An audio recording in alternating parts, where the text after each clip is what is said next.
అందరికీ జై శ్రీరామ్ అండి. మళ్ళీ ఈరోజు మీ ముందుకి ఇంకో కథతో వచ్చేసాను. మీకు ఈ కథ కూడా తప్పకుండా నచ్చుతుందని ఆశిస్తున్నాను. నా ఛానల్ సబ్స్క్రైబ్ చేసుకుని వీడియోని లైక్ చేసి షేర్ చేయండి. మరి లేట్ ఎందుకు, కథలోకి వెళ్ళిపోదాం.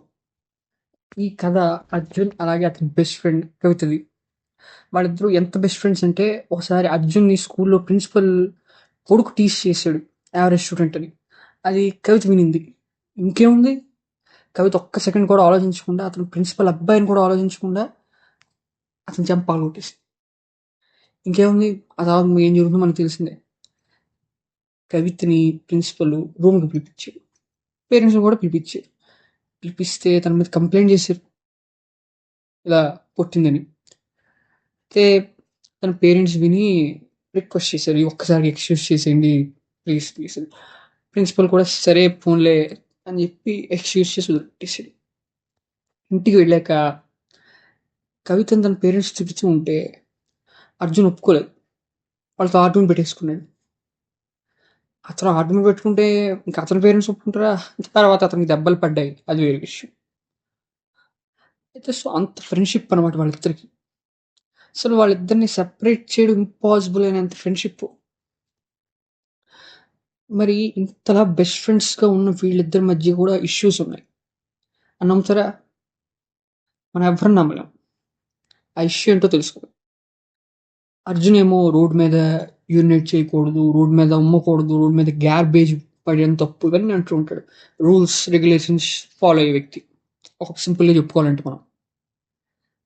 అది కవిత ఏముంటుంది, అదేం పెద్ద ఇష్యూలా నాకేం లేదు, అది అది అది అందరూ చేసేదే కదా అని తను. అలా అని చెప్పి నువ్వు ఇప్పుడు బాధపడితే మారుతారా అని చెప్పి ఆ అమ్మాయి పాయింట్. సో కానీ ఆ పాయింట్ అర్జున్కి నచ్చదు. చాలాసార్లు ఈ ఒక్క పాయింట్ మీద వీళ్ళిద్దరూ కొట్టుకుంటూనే ఉంటారు. ఒకసారి అర్జున్ ఎదురుగుండానే గార్బేజ్ పడేస్తుంది కవిత. అది నచ్చదు అతనికి, అదే చేస్తుంది వద్దన్నా సరే. ఈ ఒక్క పాయింట్ మీద వాళ్ళిద్దరు ఆర్గ్యుమెంట్స్ చేసుకుంటూ ఉంటారు, ఇంతకుముందు చెప్పినట్టు. ఇది ఒకటే వాళ్ళకి ఇష్యూ. అయితే ఇది ఒకటే కాకుండా ఇది పక్కన పెడితే వాళ్ళిద్దరికి పర్సనల్గా కూడా ఇష్యూస్ ఉన్నాయి స్టడీస్లో. అయినా మర్చిపోయాను, వాళ్ళు ఏ క్లాస్ చదువుతున్నారో చెప్పలేదు కదా, 11th క్లాస్ చదువుతున్నారు వాళ్ళు. సో ఇప్పుడు మనం మళ్ళీ ముందరికి వెళ్ళిపోదాం. సో ఇప్పుడు వాళ్ళకి ఈ ఇష్యూ, ఈ గార్బేజ్ ఇష్యూ, ఈ రూల్స్ రెగ్యులేషన్స్ పక్కన పెడితే వాళ్ళిద్దరికి పర్సనల్గా స్టడీస్లో ప్రాబ్లమ్స్ ఉన్నాయి. ఎక్కువ మెయిన్ ప్రాబ్లం అర్జున్కి మ్యాథ్స్ తొందరగా అర్థం కాదు. అతనేమో తీసుకున్న కామర్స్ సెక్షన్, సో అకౌంటెన్సీలో క్యాల్కులేషన్స్లో కొంచెం కష్టంగా ఉంటుంది.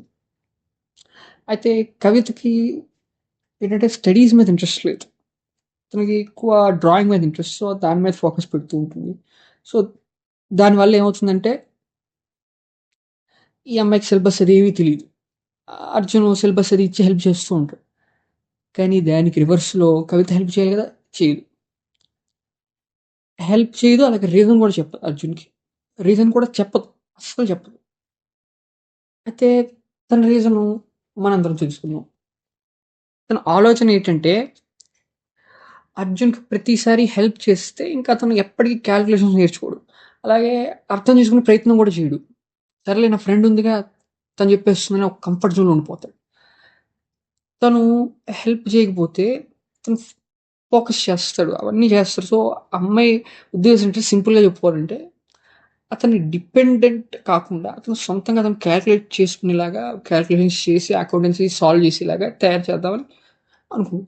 అయితే కవిత ఓన్లీ అర్జున్ మీద డిపెండ్ అయ్యి లేదు, ఇక అర్జున్ కాకపోతే వేరే వాళ్ళని అడుగుతుంది సిలబస్. సో తనలాగే సేమ్ అలాగే తయారు చేయాలని చెప్పి ట్రై చేస్తుంది. అలా వెళ్ళిపోతాం వాళ్ళిద్దరు life, Arjun and Kavitha life. అయితే వాళ్ళిద్దరూ ఒక కాలనీలో ఉంటారు. కాలనీలో ఉంటే అర్జున్ ఇల్లు అలాగే కవిత ఇల్లు పక్క పక్కన ఉంటాయి. వాళ్ళు పక్క పక్కన ఉంటాయి కదా, వాళ్ళిద్దరింటి ఎదురుగుండా ఇంకో ఇల్లు ఉంది, అది పెద్ద ఇల్లు. ఆ ఇంట్లోకి కొత్తగా ఒక ఫ్యామిలీ దిగారు.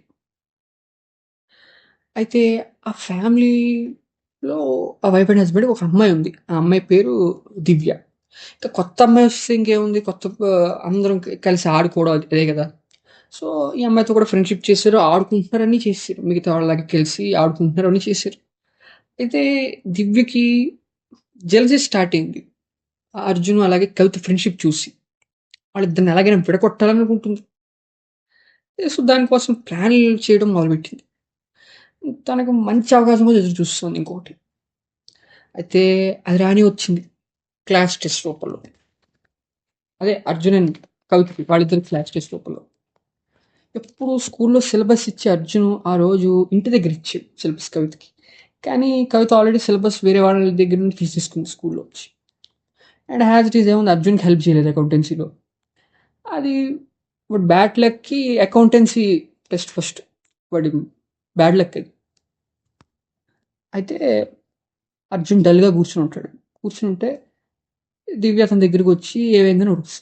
అర్జున్ జరిగింది చెప్తాడు. చెప్తే అప్పుడు దివ్య అంటుంది, "చూసావా తను మాత్రం నిన్ను వాడుకుంటుంది. నీకు హెల్ప్ కావాల్సొచ్చినప్పుడు చేయలేదు. మీ ఇన్నేళ్ల ఫ్రెండ్‌షిప్‌లో నువ్వెన్ని సార్లు సిలబస్ ఇచ్చుంటావు. ఒక్కసారైనా తను నీకు హెల్ప్ చేసిందా?" అయితే అర్జున్ వెంటనే ఆ మాటలు ఖండిస్తాడు ఇది వినంగానే.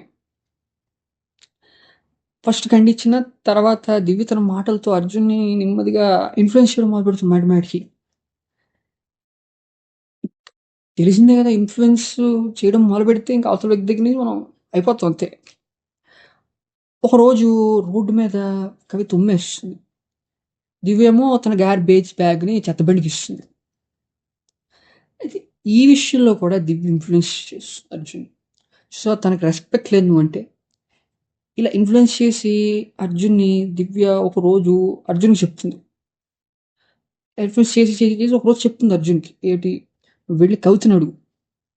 తనతో తేల్చుకో. ఏమిటి నీ మీద రెస్పెక్ట్ ఉందా లేదా? ఫ్రెండ్‌షిప్ గౌరవిస్తుందా లేదా?" ఇలా ఎక్కిస్తుంది బాగా.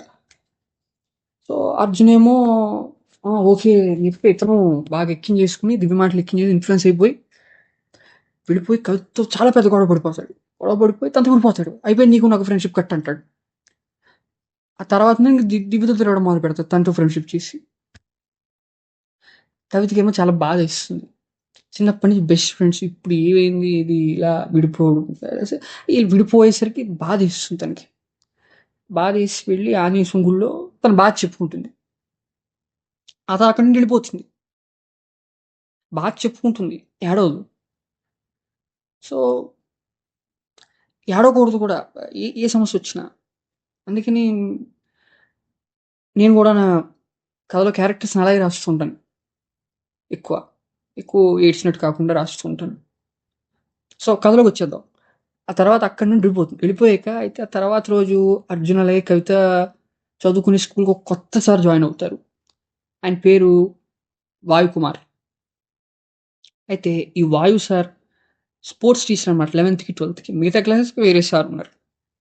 వాయు సార్ అర్జున్ క్లాస్‌కెళ్లారు. వెళ్ళాక ఇంట్రడక్షన్స్ అవి ఉంటాయి కదా! సడెన్‌గా కొత్త టీచరొస్తే స్టూడెంట్స్, టీచరు పరిచయాలు అవి ఉంటాయి. అవి అయిపోయాక పిల్లలందరిని గ్రౌండ్‌కి తీసుకెళ్తాడాయన.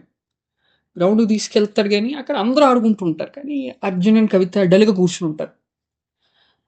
అది వాయు సార్ చూస్తారు. చూసి వాళ్ళ దగ్గరికెళ్ళి ఏమైంది ఎందుకని అడుగుతారు. అడిగితే వాళ్ళిద్దరూ గొడవయింది అని చెప్తారు. అయితే రీజన్ ఇది దేనికి? అసలు దేనికి గొడవయిందని చెప్పి రీజన్ అడుగుతారు. ఇప్పుడు అర్జున్ రీజన్ చెప్తాడు. అతను ఇది విన్నారుగా ఇప్పుడు వాయు సారు కవితని కూడా అడుగుతారు. ఆ అమ్మాయి చెప్తుంది కూడా వింటారు. విన్నాక తర్వాత అర్జున్‌కి చెప్తారు ప్రేమగా. అర్జున్ కవిత నిన్ను కూడా తనలాగా ఒక వ్యక్తి మీద డిపెండ్ అవ్వకుండా చేయాలనుకుంటోంది. ఇంకా బాగా చెప్పాలంటే నీ కాలిక్యులేషన్స్ చేసుకునే ఆ శక్తి నీలో పెంచాలనుకుంటుంది. నీ కాలిక్యులేషన్స్ నువ్వే చేసుకునేలాగా పెంచాలనుకుంటుంది అని చెప్తారు. అయితే కవిత ఎందుకు హెల్ప్ చేయలేదు ఆ రీజన్ చెప్తారు ఇలా చెప్పి. అలాగే అర్జున్‌కి ఇది కూడా చెప్తారు. అర్జున్ తను రోడ్ మీద ఉమ్ముతోంది లేదా గార్బేజ్ వేస్తోందంటే తన చుట్టుపక్కల పరిస్థితుల వల్ల తను అలా ఇన్‌ఫ్లుయెన్స్ అయ్యి అలా చుట్టుపక్క వాళ్ళని చూసి చేస్తోంది. తను కూడా సేమ్ నీలాగే నేర్చుకుంటుంది. సో, మన ఫ్రెండ్‌కి మనం అర్థమయ్యేలాగా చెప్పాలి. అర్థం చేసుకోకపోయినా తను అర్థం చేసుకునేదాకా చెప్పాలి అని చెప్తారు. ఆ తర్వాత కవితకు కూడా చెప్తారు. ఏమిటి? తర్వాత మన ఫ్రెండ్ మంచి చెప్తే వినడంలో తప్పు లేదు. ఈరోజు ట్రై చేసి చూడు. నీ వల్ల కాదు కంట్రోల్ చేసుకోలేవు. ఉమ్మేస్తావు, రోడ్ మీద గ్యాబే చేస్తావు, అన్నీ చేస్తావు. కానీ ట్రై చేయగా ఏదో ఒక రోజు తప్పక సాధిస్తావు. నువ్వు మానేస్తావు ఆ రోజు అని చెప్పాడు. ఆ తర్వాత నెక్స్ట్ వాళ్ళిద్దరిని దగ్గర తీసుకుని ఇలా అంటారు, మన ఫ్రెండ్స్ని మనం అర్థం చేసుకోకపోతే ఇంకెవరు అర్థం చేసుకుంటారని చెప్పి అంటారు. ఆ తర్వాత వాళ్ళిద్దరిని నవ్వుతూ మళ్ళీ కలిసిపోమంటారు. అలా వాళ్ళిద్దరూ కలిసిపోతారు. వాయు సారు అంటారు నవ్వుతూ, ఇలాగే గుడ్, ఇలాగే మీ ఫ్రెండ్షిప్ ఉండాలి, ఎప్పటికీ ఎప్పటికీ ఇలాగే మీ ఫ్రెండ్షిప్ ఉండాలి, మీ ఇద్దరికి సీతారామ అనుగ్రహం కలుగ్గాక అంటారు. అయితే ఆ రోజు సాయంత్రం వాళ్ళ ఇంటి దగ్గర వాళ్ళు ఇంటికి వెళ్ళిపోతారు, స్కూల్ అది అయిపోయి ఇంటికి వెళ్ళిపోయాక వాళ్ళ దగ్గరికి వచ్చి నిజం చెప్పి సారీ అడుగుతుంది. వాయు సార్ చెప్పారు అడుగుతుంది. అర్జున లేఖతో షాక్ అవుతారు, ఇదేంటి ఇది, మా స్కూల్కి వచ్చిన వాయు సార్ మీ స్కూల్కి కూడా వచ్చారా అని చెప్పి అయితే వీళ్ళు ముగ్గురు షాక్ అయిపోతారు, ఇదేంటిది అని చెప్పి.